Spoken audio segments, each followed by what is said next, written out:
할렐루야. 2023년 8월 27일 8월의 마지막 주 주일입니다. 오늘은 고린도후서 5장 1절 21절 말씀을 통해서 무엇을 삶의 동력으로 삼고 계십니까? 무엇을 삶의 동력으로 삼고 계십니까? 이런 제목으로 하나님의 말씀을 선포하기 원합니다. 신약성경 291쪽이 되겠고요. 지난주 이제 처소가 지나면서 바람이 확실히 달라진 것 같아요.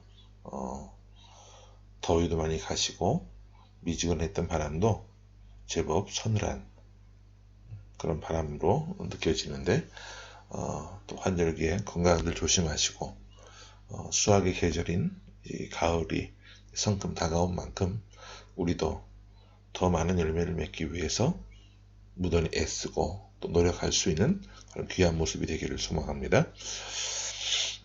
사람이 살아가는 데 있어서 꼭 필요한 3대 영양소가 있습니다. 잘 아시는 것처럼 탄수화물, 지방, 그리고 단백질이죠. 이 중에 한 가지만 부족해도 결핍이 생기게 됐을 때 몸에 이상이 생기고 문제가 생기게 됩니다.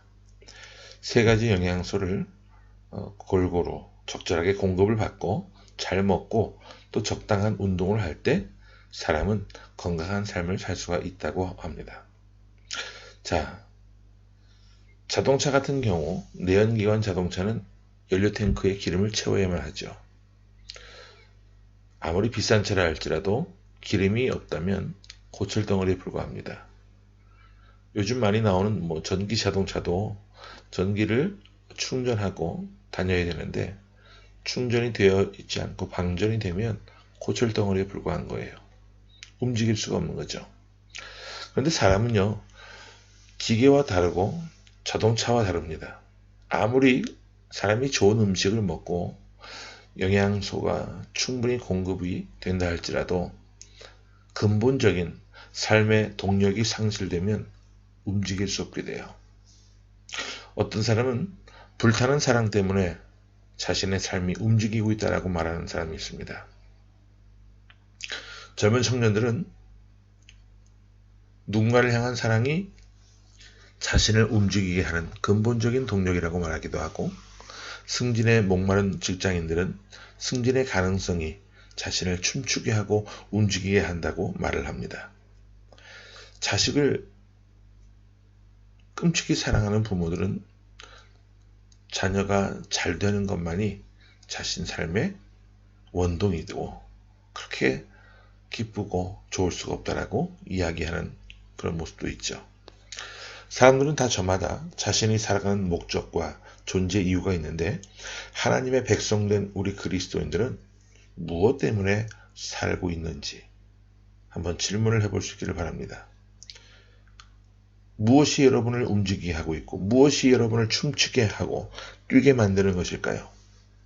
오늘 바울은 자신의 자전적인 고백을 하면서 그리스도의 사랑이 자신을 움직이게 하는 근본적인 동력이라고 고백하고 있는 것을 보게 돼요. 자, 그러면 우리 본문 14절 말씀부터 함께 보겠습니다. 시작. 그리스도의 사랑이 우리를 강권하시는도다. 우리가 생각하건대 한 사람이 모든 사람을 대신하여 죽었은즉 모든 사람이 죽은 것이라. 바울이 여기서 말합니다. 그리스도의 사랑이 우리를 강권하시는도다. 여기서 우리라는 표현을 사용했는데 자신뿐만 아니라 그와 함께한 복음 전파의 그 동역자된 모든 사람들, 디모데와 실라와 브리스길라와 아골라, 그리고 이들을 넘어서 이 편지를 받는 고린도 교회 모든 성도들까지, 즉 우리 그리스도인들은 모두가 그리스도의 사랑 때문에 그 사랑이 우리를 강권해서 움직이게 한다라고 이야기하고 있는 거예요. 자, 바울이 이렇게 고백하는 이유가 무엇인가? 17절을 한번 보겠습니다. 시작. 그런즉 누구든지 그리스도 안에 있으면 새로운 피조물이라. 이전 것은 지나갔으니 보라 새 것이 되었도다. 바울이 새로운 존재가 새로운 피조물이 될 수 있었던 것은 주님의 사랑 안에서 되었다 그 말이에요. 바울의 과거를 우리가 익히 잘 알고 있지 않습니까? 다메섹 도상에서 빛 가운데 계신 예수 그리스도를 만나기 이전에 그 바울의 인생의 모습은 어둠 가운데 있었어요. 살기 등등한 살인자였고 예수 믿는 사람들을 잡아서 옥에 넘겨주는 그런 나쁜 일을 했던 사람이었죠. 스데반 집사가 순교할 때 돌에 맞아 숨이 넘어갈 때 그 돌을 집어 던지는 그 사람들의 옷을 맡아서 지켜주던 그 일도 바울이 했던 일이에요. 그리고 스데반 집사가 죽는 것을 당연히 여겼고요. 그 당시에 바울은요, 유대교의 율법주의와 근본주의에 심취해 있었는데 생명 없는 율법 이 한 가지만 붙잡고 살았습니다. 하나님께서 이 땅에 보내주신 독생자 예수 그리스도께서 누구신지 또 그분을 믿는 것이 어떤 의미가 있는 것인지를 전혀 모르고 살고 있었어요. 만약 그가 그 상태 그대로 살았더라면 그의 마지막이 이 육체의 생명이 다한 후가 어떻게 되었을까요? 끔찍합니다. 생각 한번 해봐도 그죠? 당연히 지옥불에 떨어졌을 것이다 생각이 돼요. 그는 자신의 끔찍한 상황을 그리스도의 심판대 앞에 서는 걸로 표현을 하는데 우리 10절 말씀을 같이 보겠습니다. 자, 시작. 이는 우리가 다 반드시 그리스도의 심판대 앞에 나타나게 되어 각각 선악간에 그 몸으로 행한 것을 따라 받으려 함이라. 만약 그리스도의 사랑이 바울에게 부어지지 않았다면 예수 그리스도의 사랑이 그를 다메섹에서 멈추어 세우지 않았더라면 바울은 그리스도의 심판대 앞에 서서 그 심판날 결국 십자가의 원수가 되어 멸망의 구렁텅이에 들어갈 수밖에 없었을 겁니다. 이것만 생각하면 지금 바울이요 그리스도의 사랑이 얼마나 크고 감사하고 놀랍고 위대한지 그 사랑 때문에 그가 지금도 살아가고 있다라고 고백하고 있는 거예요. 오늘 우리는 어떠합니까? 우리 인생을 돌아보면 예수님의 사랑에 이 십자가 사랑이 없었다라고 한다면 우린 지금 이렇게 존재하고 살아갈 수 없었을 거예요. 우리 인생에 아주 극도의 분기점이 모든 사람들에게 다 있는데 그 분기점 이전과 이후를 나눠서 한번 생각해 보시기 바랍니다. 예수 그리스도를 인격적으로 영접하기 이전에 내 인생의 모습과 주님을 인격적으로 영접한 이후에 내 인생의 모습을 한번 살펴보세요. 예수 믿기 이전에 내 인생은요 십자가의 원수된 모습이었고 멸망으로 가는 인생이었는데 예수님의 사랑이 나를 변화시켜서 주님의 사랑을 소망하고 원하며 기도하는 사람이 되었어요. 예배하지 않고는 견딜 수 없는 그런 불과 같은 뜨거운 믿음의 소유자가 되었어요. 그러면 이것은 전적으로 주님의 사랑이 아니고서는 무엇이냐 그 말입니다. 바울은 이렇게 변화되고 난 이후에 주변을 둘러보니 과거에 믿지 않았을 때의 자신처럼 그렇게 살아가는 사람들이 꽤 무척 많다는 것을 깨닫게 됩니다. 그들도 십자가의 원수가 되어서 그렇게 살다가 죽을 수밖에 없는 인생이고 결국은 멸망으로 달려가는 인생임을 바울은 보게 돼요. 그래서 가만히 있을 수가 없었던 거죠. 그래서 열심히 복음을 전할 수밖에 없는 그런 복음 전도자가 되게 됩니다. 또한 하나님께서 예수 그리스도를 화목하게 하는 직분을 주신 것을 깨닫게 되는데 자 18절 말씀을 보겠습니다. 시작. 모든 것이 하나님께로서 났으며 그가 그리스도로 말미암아 우리를 자기와 화목하게 하시고 또 우리에게 화목하게 하는 직분을 주셨으니. 여러분 원래 인간은 하나님과 화목한 그런 관계를 유지하고 있었죠.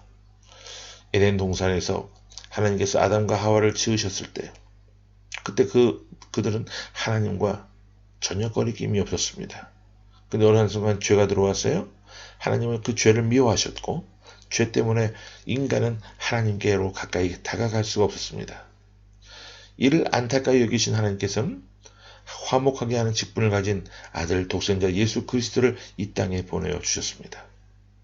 그 이후부터 인간은 예수 그리스도를 통해서 하나님께 나아갈 수 있게 되었고 예수님은 화목하게 하는 직분을 가지고 이 땅에 오셨어요. 바울이 이것을 깨닫게 된 거예요. 그리스도께서 화목하게 하는 직분을 가지셨으니 나도 화목하게 하는 사람이 되어야겠다. 이 땅에 죽어가는 수많은 그 영혼들을 예수 그리스도를 통해서 하나님과 화목하게 하는 자로 살게끔 하고 싶다. 이런 소망을 가지고 열심히 밤낮으로 복음을 전하는 그런 복음 전도자가 됩니다. 그래서 바울은 고린도 교회 성도들에게 너희는 하나님과 화목하라고, 그리스도와 화목하라고 당당하게 말하는 것이죠. 20절 보고 말씀을 정리해 봅니다. 자, 20절 시작. 그러므로 우리가 그리스도를 대신하여 사신이 되어 하나님이 우리를 통하여 너희를 권면하시는 것 같이 그리스도를 대신하여 간청하노니 너희는 하나님과 화목하라. 바울은 화목하게 하는 직분을 가진 이유를 설명하고 있는데, 우리는 여기서 우리 스스로에게 이런 질문을 한번 해봐야 됩니다. 나는 무엇 때문에 살고 있는지. 어떤 사람은 뭐 그냥 태어났으니까 산다고 말하는 사람도 있어요. 또 어떤 사람은 죽지 못해서 산다고 말합니다. 또 어떤 사람은 자식 때문에 산다고도 말해요. 어떤 한 꼬마에게 사는 이유가 뭐냐라고 물어봤어요. 그랬더니 그냥 엄마 아빠 사이에서 태어났으니까 그냥 사는 거죠 라고 대답을 하더라고요. 자, 여러분, 어떤 이유든지 이런 것들은 다 모두가 육적인 삶의 의미입니다. 그나마 삶의 의미를 가지고 있는 사람은 뭐 육체적으로 그래도 살만한 사람들이에요. 그런데 이런 것조차도 가지고 있지 못한 사람들이 의외로 많이 있어요. 여러분, 우리 믿는 사람들은 우리 그리스도인들을 움직이게 하는 근본적인 동력은 무엇이냐? 그리스도께서 나를 위해, 우리를 위해 대신 돌아가셨다라고 하는 그 십자가의 사랑이 되어야 합니다. 그 사랑을 깨닫게 되면 우리는 이 땅에서의 삶이 끝이 아니고 영원히 이어지는 영원한 생명을 향하여 달려가는 존재가 될 수 있는 거예요. 그래서 바울이 빌립보서에서 표대를 향하여 달려간다라고 고백했잖아요. 뒤에 있는 일은 잊어버리고 오직 한 일 앞에 있는 것을 붙잡으려고 표대를 향하여 달려가는 그 인생이 무엇 때문에? 우리 예수님의 사랑 때문에 가능한 인생이다 그 말입니다. 오늘도 우리가 이 자리에서 기도하고 예배하며 또 한 주간을 시작하게 되는데 무엇 때문에 내가 살아가는지를 잘 생각해 보실 수 있기를 바랍니다. 보이지 않는 그리스도의 사랑이 나를 움직이게 하고 힘을 내게 하고 다시 한번 살아갈 수 있게 하는 용기를 준다는 사실을 깨닫고 오늘도 예수님의 사랑으로 충만한 복되고 의미 있는 삶의 주인공이 되시길 바라요. 그리고 한 가지 말씀드릴 것이 있는데, 저희 공동체는 이미 중국 정부로부터 폐쇄 명령을 받아서 현재로서는 공식적으로 교회로서 존립을 할 수 없는 상황입니다. 하지만 변장을 해서 위장을 해서 모임을 갖고는 있는데, 그때 당시 폐쇄되지 않았던 교회들이 한 4교회 있어요. 이번에 지침이 왔었다고 하더라고요. 3자 교회 하나를 지정을 해서 시간대별로 4교회가 나눠서 그 장소를 사용하고 사용료를 내라. 그래서 얼마냐 물어봤더니 한 달에 한 교회당 12,000위안을 내라고 했대요. 한 달에 12,000위안이면 200만 원이 좀 넘는 돈일 것 같아요. 그 돈을 4교회 공이 똑같이 받는 것이죠. 그렇게 해서 예배의 장소를 공식적으로나마 이제 허락을 하겠다. 돈으로서 허락을 하는 거죠. 저희는 뭐 그런 장소에 들어갈 돈도 없고 또 설사 들어오라고 하더라도 그럴 일도 없겠지만 들어갈 이유가 없어요. 그냥 이대로 이 모습 그대로 예배하다가 하나님 부르시면 가면 그만이에요. 전혀 부럽지 않습니다. 여러분, 우리가 어떤 형편과 상황이 있어도요, 본질을 잃지 않고 내가 무엇 때문에 살아가는지 그 삶의 의미를 잃어버리지 않고 살아가면 어떤 풍파가 일어나도, 어떤 거센 풍랑이 일어나도 그것을 능히 극복하고 견뎌낼 수 있고 오히려 파도를 탈 수 있는 삶이 될 수 있어요. 우리가 그런 자리에까지 올라서기를 원합니다. 조그만 바람이 불어도 그냥 흔들려서 이리저리 갈팡질팡하는, 중심을 잡지 못하는 그런 연약한 인생이 아니라 정말 오직 주님의 사랑 그 하나만으로 내 삶의 동력이 되어지고 내가 그 주님의 사랑을 통하여서 활발하게 움직일 수 있는, 위축되지 않고 눌리지 않고 정말 그리스도의 사랑으로 충만해서 복음을 증거하고 말씀대로 순종하며 살며 귀한 은혜를 누리고 귀한 열매를 맺고 하늘의 귀한 복을 받고 상급을 쌓으며 쌓아나갈 수 있는 그런 복된 자리에서는 저와 여러분이 될 수 있기를 간절히 주의 이름으로 축원합니다. 아멘. 함께 기도합니다. 살아계신 주님 은혜를 감사합니다. 오늘도 우리의 삶 가운데 하나님 은혜를 베푸셔서 우리의 삶의 동력이 되어주심을 감사합니다. 내가 살아가는 이유가, 내가 존재하는 이유가 오직 주님 때문임을 고백하오니 주님 우리의 입술의 고백을 받아주시고 이 고백대로 살아 움직여 나갈 수 있는 저희들의 모습이 될 수 있도록 도와주옵소서. 오직 표대를 향하여 달려나가는 인생이 되게 하시고 뒤의 것을 잊어버리고 오직 앞을 바라보며 나아갈 수 있는 저희들의 발걸음이 되게 하시고 그 발걸음 속에 늘 항상 동행해 주시는 임마누엘의 하나님을 경험하며 살아나가는 우리의 모든 모습이 되게 하여 주옵소서. 살아계신 예수 그리스도의 이름으로 감사하며 간절히 기도하옵나이다. 아멘.